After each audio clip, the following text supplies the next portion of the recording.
அனைவருக்கும் வணக்கம். இன்றைக்கி பார்த்தீங்கன்னா ஒரு முக்கிய நிகழ்வு தலைநகர் சென்னையில் ஒரு முக்கிய நிகழ்வு நடந்திருக்கு. என்னென்னு பார்த்தீங்கன்னா, அரசாங்கத்தை கண்டித்து இந்த அரசுக்கு ஆதரவு கொடுக்கக்கூடிய ஒரு கட்சியான மார்க்சிஸ்ட் கம்யூனிஸ்ட் கட்சி அவர்கள் ஒரு ஆர்ப்பாட்டத்தை நடத்தியிருக்காங்க.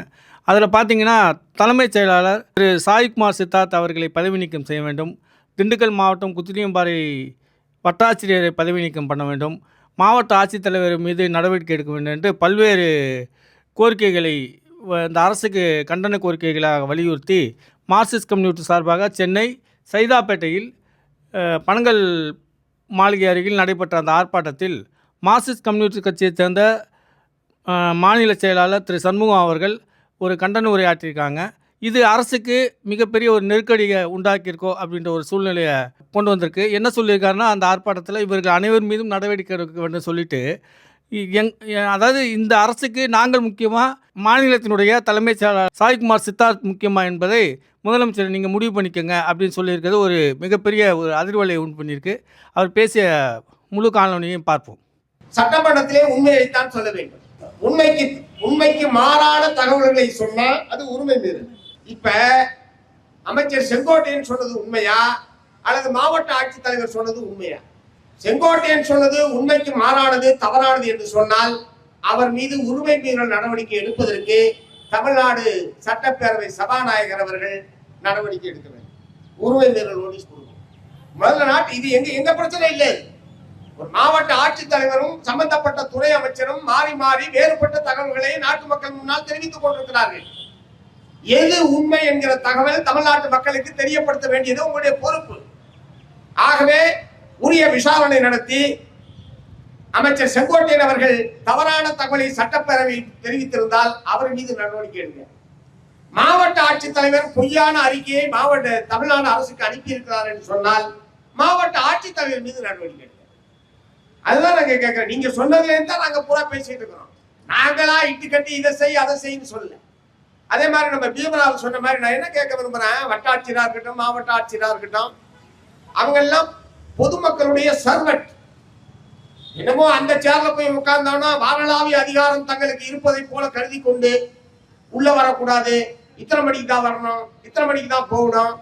அது இந்த வட்டாட்சியர் என்ன போர்டு வச்சிருக்காரா, மத்தியானம் 12ல இருந்து 1 மணிக்குள்ளதான் பார்க்கணும். அவர் சொன்ன மாதிரி 3 நாள் மட்டும் வாரத்துல. ஏன் 1:05க்கு வந்தா என்ன தாலுகா ஆபீஸ் இடிஞ்சு விழுந்துருமா? இல்ல உன்னுடைய மக்கள் சேவையில ஏதாவது பாதிப்பு ஏற்பட்டுருமா? 12ல இருந்து 1 மணி வரைக்கும் தான். ரெண்டாவது, சம்பந்தப்பட்டவர் தான் வரணும். பிரச்சனை யாருக்கோ அவர் மட்டும்தான் உள்ள வரணும். கம்யூனிஸ்ட் செயலாளர் உள்ள வரக்கூடாதான். நீயா இன்னொருத்தருக்காக நீயா வர்ற? எங்க வேலையே அதாயா, மற்றவர்களுக்காக போராடுவது, மற்றவர்களுக்காக போறது, மற்றவர்கள் பிரச்சனையில போய் தலையிட்டு உங்களை மாதிரி ஆள்லாம் அக்கு வேறு ஆணி வேற அம்பலப்படுத்துறது, இதுதான் எங்க வேலை. அது என்ன நீ சொல்ல, நீயா வந்த? நாங்க தான் வருவோம். கலெக்டர் ஆபீஸா இருந்தாலும், தலைமைச் செயலமாக இருந்தாலும், வட்டாட்சியர் அலுவலகமாக இருந்தாலும் நாங்கள் தான் வருவோம். கம்யூனிஸ்டுகள் தான் வருவோம். யார் பாதிக்கப்பட்டாலும் நாங்கள் வருவோம். எங்களுடைய வருகையை உங்களால் தடுத்து நிறுத்த முடியாது.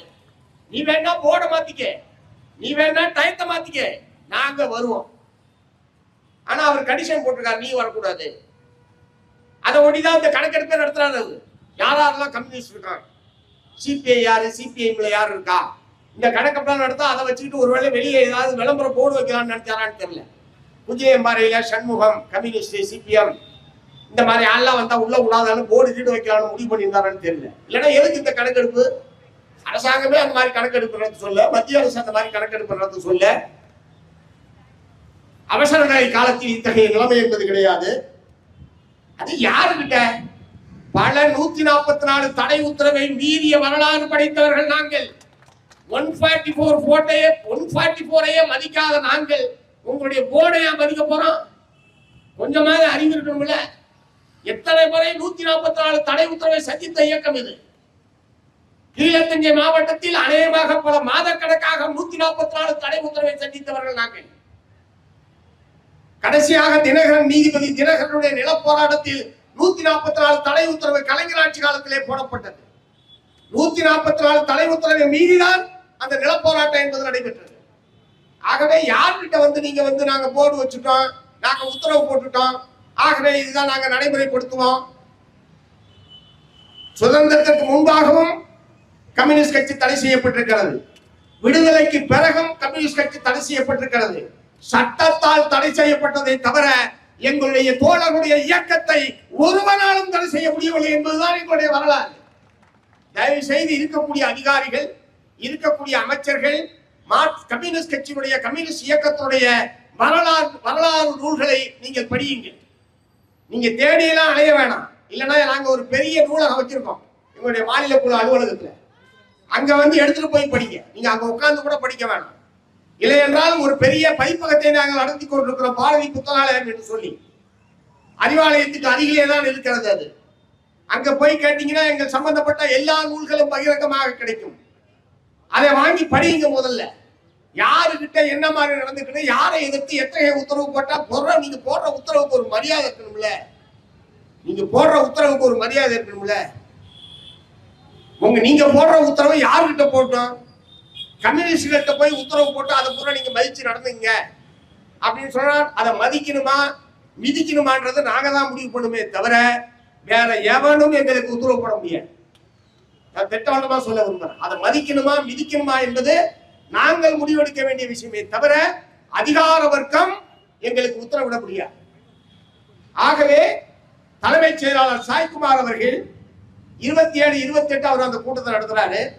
28க்கு பிறகு அத்தகைய சுற்றறிக்கை கூட்டத்தில் விவாதிக்கப்பட்ட விஷயங்கள் சம்பந்தமாக, ஏனென்றால் 25ஆம் தேதி 26ஆம் தேதி நாடு முழுவதும் நடைபெற்ற நீட் தேர்வுக்கு எதிரான போராட்டம் என்பது முடிவுக்கு வந்துவிட்டது. மத்திய கல்வி அமைச்சர் தர்மேந்திர பிரதான் ராஜினாமா செய்து விட்டார். அதோடு அந்த போராட்டம் முடிந்தது. டெல்லியில் நடைபெற்ற போராட்டத்தை தொடர்ந்து தமிழ்நாட்டில் இந்திய மாணவர் சங்கமும் இந்திய ஜனநாயக வாலிபர் சங்கமும் அனைத்து இந்திய மாணவர் பெருமன்றம் உள்ளிட்ட இடதுசாரி அமைப்புகள் தமிழ்நாட்டிலே நாங்கள் போராட்டத்தை முன்னெடுத்தோம். அந்த போராட்டம் 26ஆம் தேதி முடிந்து விட்டது. 28ஆம் தேதி ஒரு கூட்டம் நடத்தி அதை பற்றி விவாதிக்கிறார். இதற்கு பிறகு கல்லூரிகளில் பல்கலைக்கழகங்களில் இடதுசாரி மாணவர்கள் போராட்டத்தில் நடத்தக்கூடிய போராட்டத்தில் மாணவர்கள் கலந்து கொள்ளக்கூடிய மாணவர்கள் சம்பந்தமாக கண்காணிக்க வேண்டும், அவர்களை ஒழுங்குபடுத்த வேண்டும். என்ன ஒழுங்குபடுத்த போற நீ? அப்படின்னா என்ன இடதுசாரி மாணவர்கள் மட்டும்தான் ஒழுக்கமற்றவர்களா? ஏபிவிபி மாணவர் அமைப்பை சார்ந்தவர்களா ரொம்ப ஒழுக்கமானவனா? ஏன் எஸ்எஃப்ஐ ஏன் இடதுசாரி மாணவர்கள் அமைப்புகளை மட்டும் நீங்கள் குறிப்பிடுகிறீர்கள்?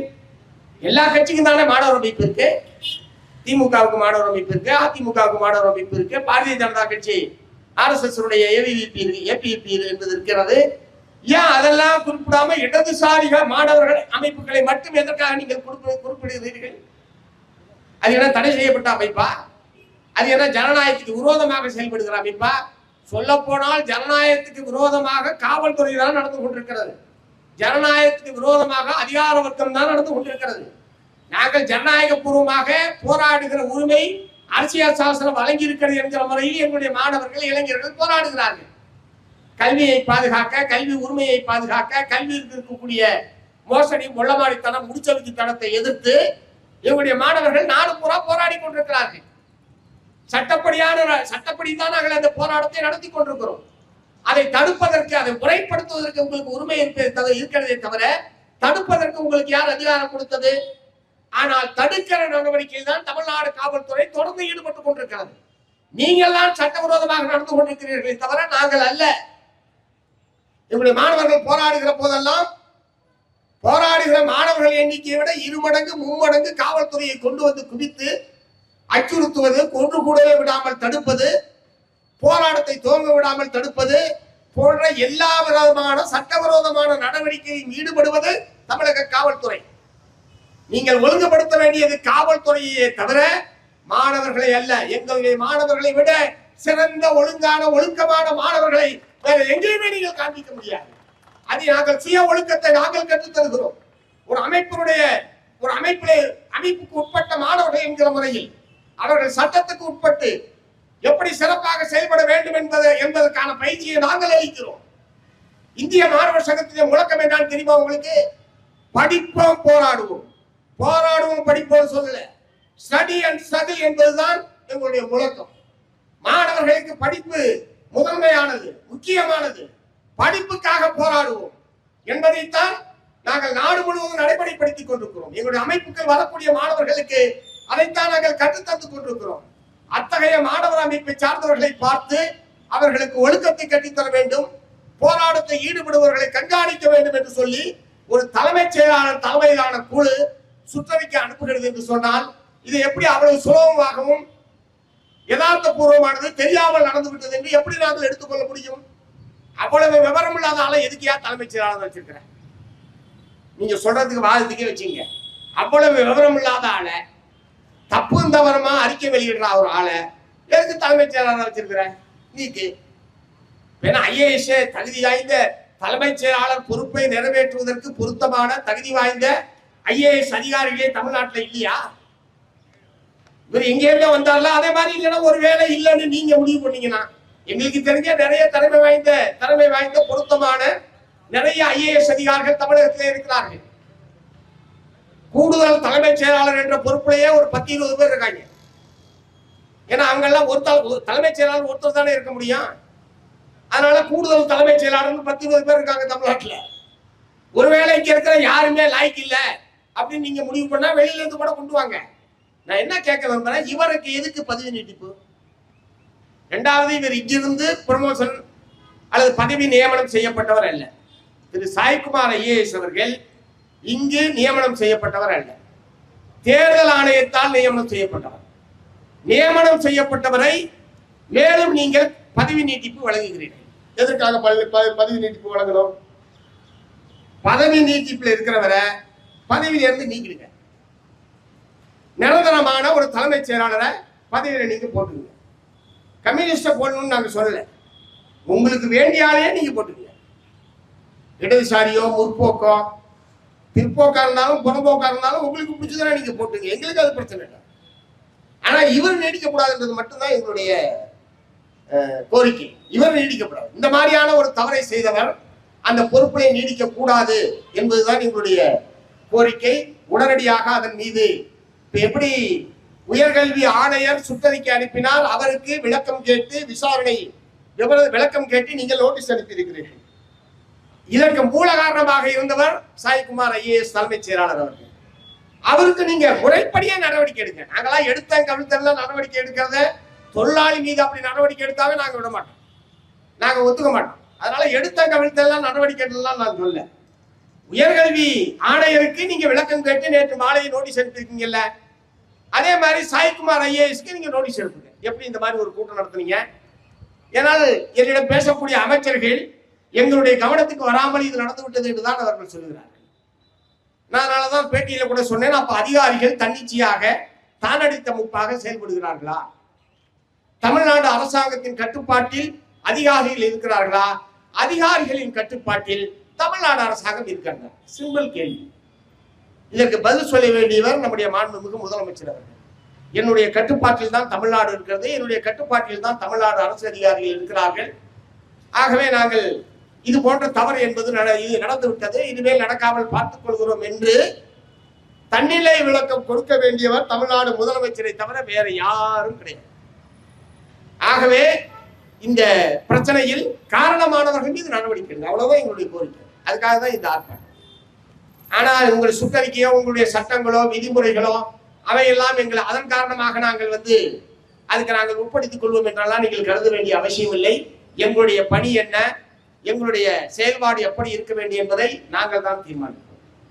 கம்யூனிஸ்டுகள் நாங்கள் தான் தீர்மானிப்போம், நீங்கள் எங்களுக்கு உத்தரவிட முடியாது. ஆகவே தவறு செய்த வட்டாட்சியர், தவறு செய்த தமிழ்நாடு அரசுடைய தலைமைச் செயலாளர், இவருடைய உத்தரவை ஏற்று உயர்கல்வித்துறை செயலாளரை எல்லா பல்கலைக்கழகத்துக்கும் ஒரு சுற்றறிக்கை அனுப்பியிருக்காங்க. எல்லா பல்கலைக்கழகங்களுக்கும் அது இன்னும் திரும்ப பெறப்படவில்லை. கமிஷனர் போட்டது மட்டும்தான் திரும்ப பெற்றிருக்காங்களே தவிர பல்கலைக்கழக பதிவாளர்களுக்கு அனுப்பப்பட்டது, டெக்னிக்கல் எஜுகேஷன் டைரக்டருக்கு அனுப்பப்பட்டது, இவையெல்லாம் இன்னும் திரும்ப பெறப்படவில்லை. அந்த சுற்றறிக்கைகளும் திரும்ப பெறப்பட வேண்டும். சுமூகமான நிலைமையில் நாங்கள் இந்த அரசாங்கத்துக்கு இது ஆட்சி அமைவதற்கு, ஆட்சியில் தொடர்வதற்கு மார்க்சிஸ்ட் கம்யூனிஸ்ட் கட்சி ஆதரவு கொடுத்திருக்கிறது, இந்திய கம்யூனிஸ்ட் கட்சி ஆதரவு கொடுத்திருக்கிறது. இது தெரியாதவரா தலைமைச் செயலாளர், இதை தெரியாதவரா வட்டாட்சியர், மாவட்டாட்சியர்?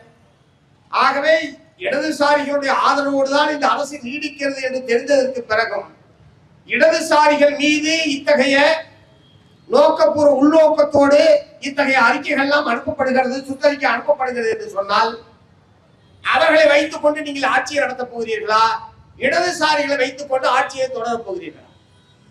இதுதான் அடிப்படையான கேள்வி. ஆகவே இந்த நடவடிக்கைகளை எங்களால் சகித்துக் கொள்ள முடியாது. இதற்கு ஒரு நிரந்தரமான முற்றுப்புள்ளி வைக்கக்கூடிய வகையிலேயும் இந்த பிரச்சனை சுமூகமான முறையில் தீர்க்கப்பட வேண்டும். இந்த பிரச்சனை அமைதியான முறையில் தீர்க்கப்பட வேண்டும். அது எங்கள் கையில் இல்ல, தமிழ்நாடு முதலமைச்சர் கையில் இருக்கிறது என்று சொல்லி வாய்ப்புக்கு நன்றி கூறி நிறைவு செய்கிறேன். வணக்கம்.